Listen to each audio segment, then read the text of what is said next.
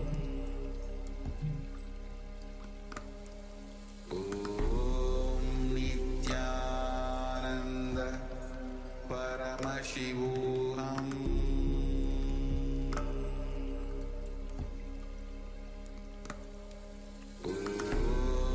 Nityananda Paramashivoham.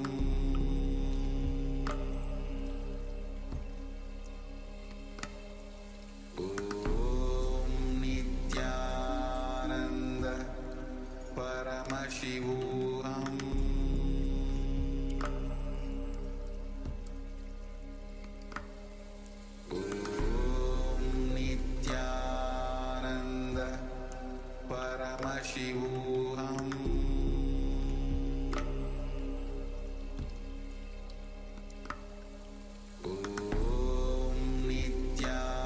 Nityananda Paramashivoham.